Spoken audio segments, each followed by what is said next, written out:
Next example is evaluate 0 to infinity x raised to 4 divided by 4 raised to x. आता इथून type 2 चालू होतो.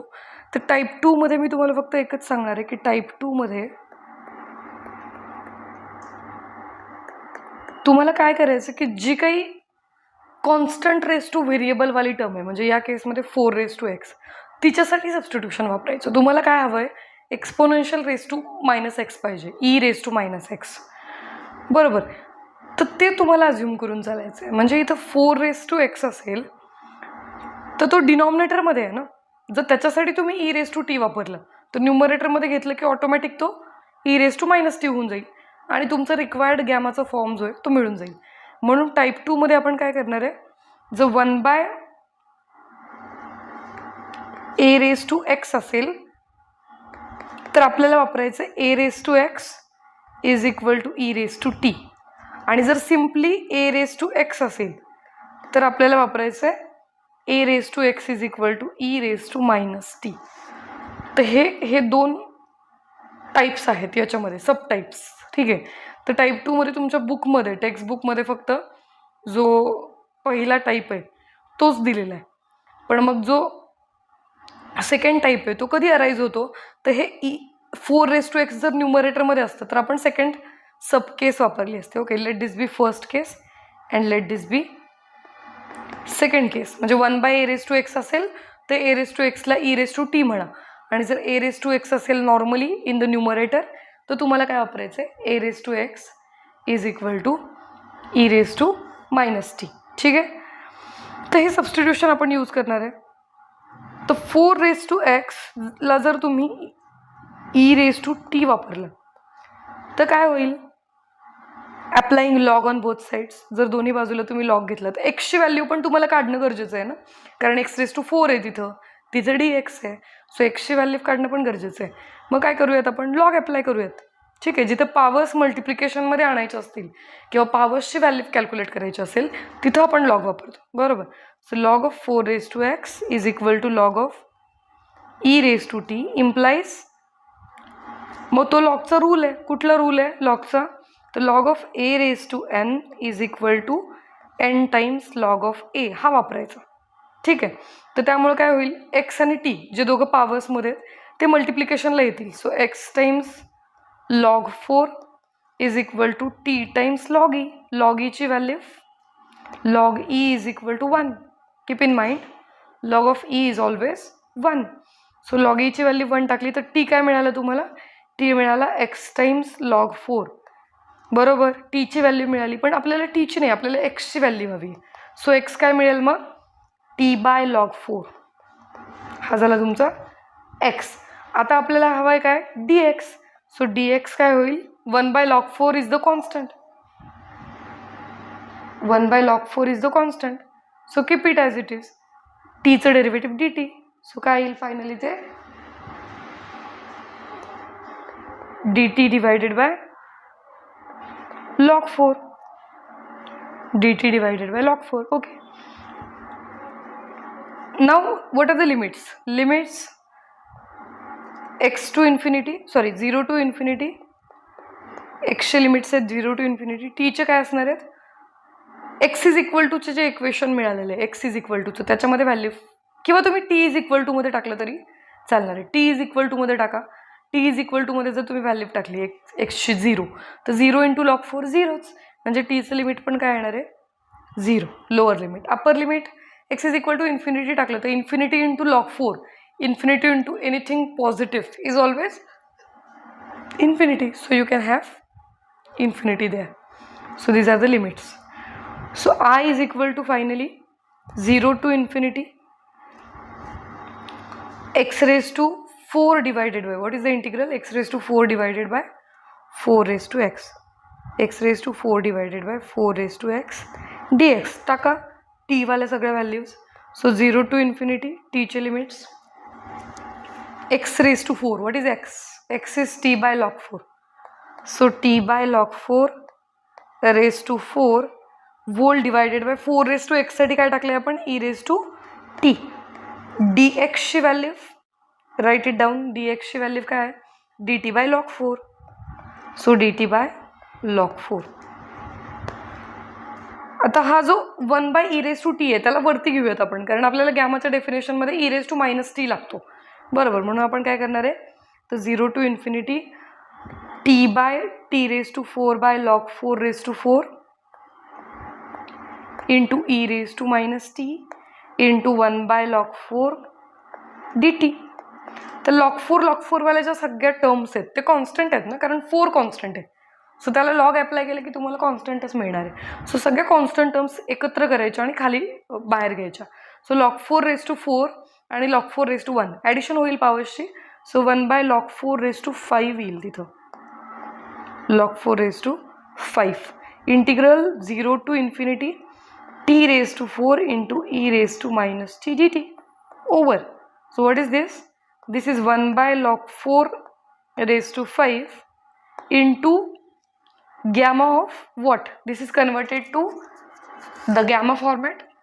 So it is gamma of t⁻4 आहे ना, इंडेक्समध्ये आपण +1 करतो, म्हणजे 4 + 1 5, which is clearly equal to 1/log 4 into gamma of 5 is 4 factorial. Just आपण मागच्या एक्झाम्पलमध्ये बघितलं की gamma of n is n-1 factorial. So finally it is 4 factorial divided by log of 4 This is your final answer. याच्यात अजून simplification म्हणजे तुम्ही 4 फॅक्टोरियलची value टाकू शकता, असंच ठेवलं तरी चालणार आहे. ठीक आहे. सो नेक्स्ट एक्झाम्पल इज, हे एक्झाम्पल जे 5th एक्झाम्पल आपण आत्ता जे बघितलं लास्ट एक्झाम्पल, सेम त्याच्यासारखं आहे. सो याचं सोल्युशन तुम्ही मला कमेंट सेक्शनमध्ये सांगायचं. ठीक आहे. याचं सोल्युशन तुम्ही मला कमेंट सेक्शनमध्ये, ॲक्च्युली सोल्युशन नाही, याचा आन्सर तुम्ही मला सांगा, व्हॉट इज इट. ओके. आणि मग आपण आता नेक्स्ट एक्झाम्पल जे ते बघूयात.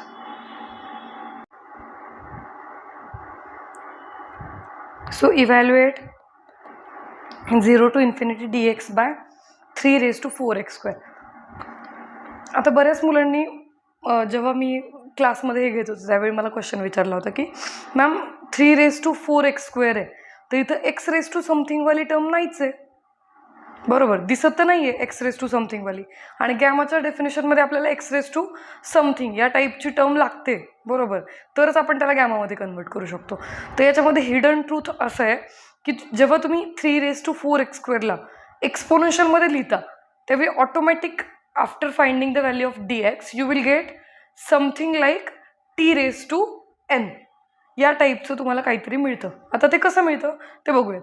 सो बघा, यूज डिनॉमिनेटरमध्ये 1/a⁻x असेल तर मी काय सांगितलं आहे, आपल्याला वापरायचं a⁻x = e⁻t त्या केसमध्ये, बरोबर. मी इथं 1/3⁻4x² आहे, म्हणजे काय वापरावं लागेल, 3⁻4x² जो आहे त्याला आपल्याला वापरावं लागेल e⁻t. ठीक आहे. Which implies that taking log on both sides. So log of 3⁻4x² is equal to log of e⁻t, which implies that 4x² into log of 3 is equal to t into log e. Same rule apply केला लॉगचा. So which implies that log ईची value तर 1 आहे, so T काय मिळालं तुम्हाला, 4x² into log 3, बरोबर. So आता तुम्हाला काय कॅल्क्युलेट करायचं आहे, तर dx कॅल्क्युलेट करायचं आहे, बरोबर. त्यासाठी आपण एक्सची व्हॅल्यू पण कॅल्क्युलेट करून घेऊयात. सो एक्सची व्हॅल्यू काय येईल बघूयात आपण. सो t/log 3 म्हणजे काय येणार आहे, 4x² येईल. So x² is equal to 4ला आपण लेफ्टला घेऊ शकतो, सो t/4 टाइम्स log 3, बरोबर. म्हणजे एक्स काय मिळाला, √t/4 टाइम्स log 3. ही झाली तुमच्या एक्सची व्हॅल्यू, बरोबर. तर सेम व्हॅल्यू यूज करून तुम्ही dx काढू शकता इफ यू वॉन्ट, पण मी असं सजेस्ट करेन की तुम्ही x² वाली जी मी ब्ल्यूने हायलाईट करते ती इक्वेशन यूज करा.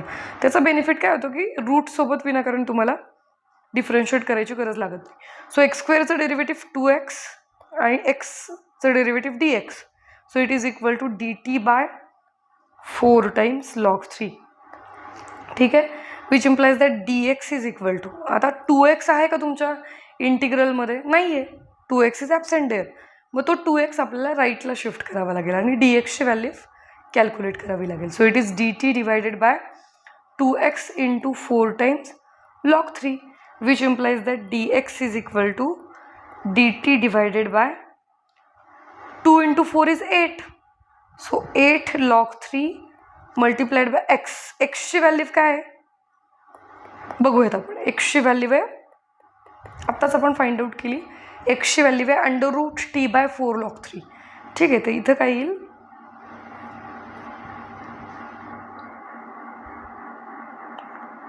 dt डिवायडेड बाय एक्सची व्हॅल्यू आहे √t/4 log 3 4 log 3 multiplied by 8 times log 3. Okay, so finally it is dx is equal to हा 1/√4 log 3 जो आहे तो आपण न्यूमरेटरमध्ये घेऊ शकतो. सॉरी 4 log 3 जो आहे रूटमधला तो आपण न्यूमरेटरमध्ये घेऊ शकतो कारण तो डिनॉमिनेटरचा डिनॉमिनेटर आहे. So we can take it 4चं रूट काय येणार आहे 2. सो आपण त्याला स्क्वेअर रूटच्या बाहेर घेऊ शकतो. log 3चं root as it is log 3 into dt as it is जसं तो आधी न्यूमरेटरमध्ये होतं तसंच आहे. डिनॉमिनेटरला येईल √t इंटू 8 इंटू log 3. 8 आणि log 3 हे बाहेर आहेत रूटच्या, लक्षात ठेवा. सो 2 1 = 2, 2 4 = 8. सिमिलरली रूट log 3 आणि log 3 याच्यामध्ये रूट log 3 जो आहे त्याचा स्क्वेअर म्हणजे log 3 आहे ना. So we can cancel 1 root of log 3 with it. So dt divided by काय येणार आहे रूट ऑफ log 3 कॅन्सल होईल, उरेल 4 टाइम्स √t इंटू log 3. ठीक आहे, √t आणि रूट ऑफ log 3 एकत्र केलेलं आहे. ओके, सो dxची व्हॅल्यू मिळालेली आहे बरोबर. आता आपल्याला फाइंड आउट करायची टीचे लिमिट्स. तर टीचे लिमिट्स फाइंड आउट करताना एक्सचे लिमिट्स आहेत 0 to ∞, जिथं तुम्ही टीची व्हॅल्यू कॅल्क्युलेट केलेली आहे. ओके, या इक्वेशनमध्ये टाका तुमचा x 0. तर या इक्वेशनमध्ये x 0 टाकला तर टीची व्हॅल्यू 0 येईल बरोबर. जर याच सेम इक्वेशनमध्ये जे आत्ता मी येलोने हायलाईट केलं याच्यामध्ये जर x इज इक्वल टू ∞ टाकला तर ∞ इंटू 4 log 3 काय येणार आहे बरं ∞. So finally the limits are also 0 to ∞. So I is equal to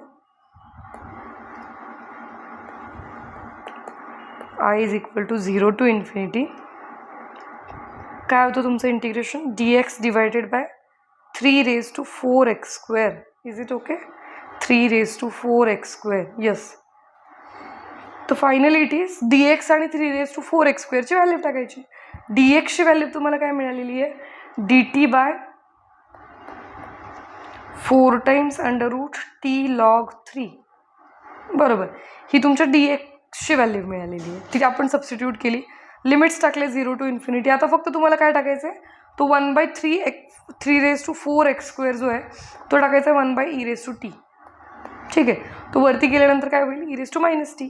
so finally it is 0 to ∞ e⁻t into dt divided by 4 times √t into √log 3. का त्यांना separate केलं मी कारण एक व्हेरिएबलचं रूट आहे आणि एक कॉन्स्टंट आहे बरोबर. कॉन्स्टंटला तर आपण बाहेर घेऊ शकतो. So take the constant outside. So 1/4 root of log 3 हा पूर्ण कॉन्स्टंट आहे बाहेर आला. 0 to ∞ e⁻t will be as it is 1/√t आहे म्हणजे काय t⁻⁻1/2. After taking the denominator into numerator.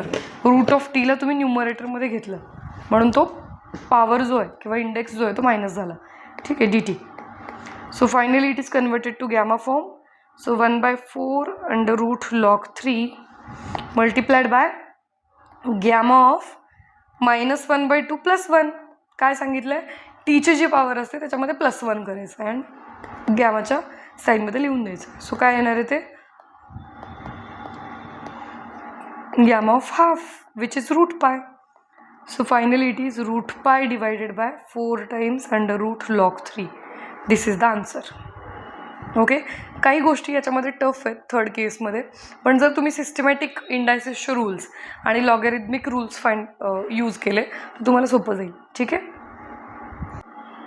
या एक्झाम्पलमध्ये जो लॉग घेतलेला आपण तो कायम लक्षात ठेवायचा, तो log to the base E आहे, बरोबर.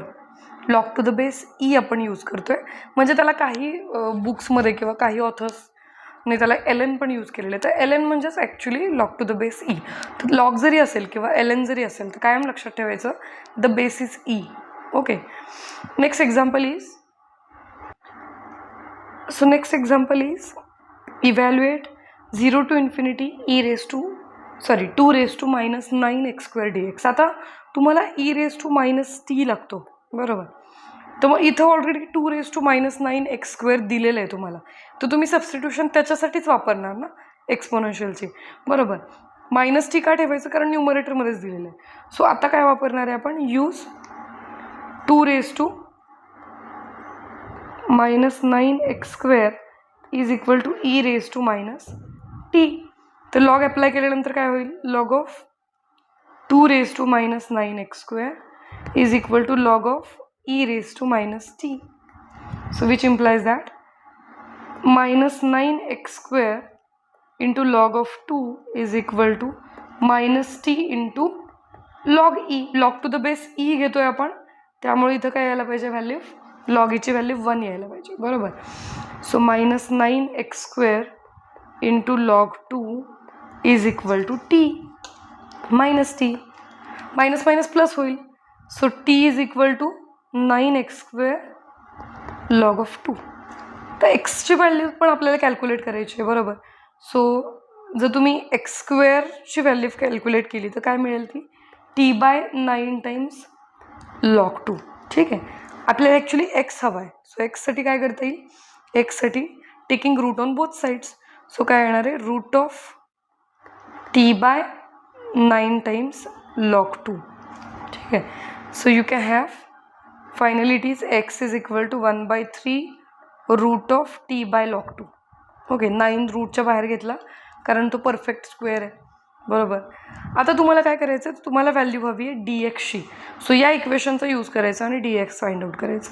इथंच बघूयात आपण. तर dx काढण्यासाठी x² डिफरन्शिएट केलं तर काय येईल, 2x into dx is equal to टीचं derivative dt divided by 9 times log 2. ठीक आहे. Which implies that dx is equal to dt by 2x into 9 log 2. 2 into 9 is 18. So you can take it in multiplication. So dt by x into, or you can say 18x into log 2. ठीक आहे. 18 into log 2 हा constant आहे, एक्सची value टाका. So dx काय मिळेल, dx will be dt divided by एक्सची value आहे 1/3, 18 into 1/3 into under root t/log 2 multiplied by log 2. ठीक आहे. log 2 आणि log 2चं रूट सोबत रूट कॅन्सल होईल, एकच रूट उरणार आहे, बरोबर. सो dxची व्हॅल्यू आली dt डिवायडेड बाय 6 3 18. सो इथं येईल 6 into root of t into root of log 2. कारण log 2 म्हणजे काय आहे, तर log 2 म्हणजे आहे रूट ऑफ log 2चा स्क्वेअर, बरोबर. तर एक रूट कॅन्सल केलं, एक उरलं. ठीक आहे. So dx is equal to this. सगळ्या व्हॅल्यूज मिळालेल्या आहेत. एक्सचे लिमिट सेम येतात, बघा तुम्ही क्रॉस चेक करा. एक्सचे लिमिट 0 to infinity आहेत, टीचे पण 0 to infinity येतात. चेक करा कुठल्या इक्वेशनमध्ये व्हॅल्यूज टाकणार. ही जी इक्वेशन आहे जिथं आपण टीची व्हॅल्यू काढली तिथं व्हॅल्यूज टाकायच्या एक्सच्या 0 आणि इन्फिनिटी, मग तुम्हाला मिळेल टी आणि टीच्या व्हॅल्यूज लोअर आणि अप्पर. ठीक आहे. So finally I is equal to integration I is equal to 0 to infinity 2 raised to minus 9x² dx is equal to. तर 2 raised to minus 9x² तर आपण काय टाकलंय, e raised to minus t टाकलंय, बरोबर. आणि dxची व्हॅल्यू काय मिळालेली आपल्याला, dt divided by 6 into root t into root of log 2. तर 6 इंटू रूट ऑफ log 2 हा कॉन्स्टंट आहे, टेक इट आउटसाइड. बरोबर. So 1/6 into root of log 2 is constant. Taken it outside. So 0 to infinity e raised to minus t as it is. 1/√t जो आहे आतमध्ये तो काय झाला t raised to minus 1/2 into dt. So like the previous example, इथं पण काय मिळाला, gamma of minus 1/2 plus 1 which is clearly half. बरोबर. So it is equal to 1/6 into root of log 2 multiplied by gamma of 1/2 which is root pi. So root pi divided by 6 times under root log 2 is the required answer. ठीक है.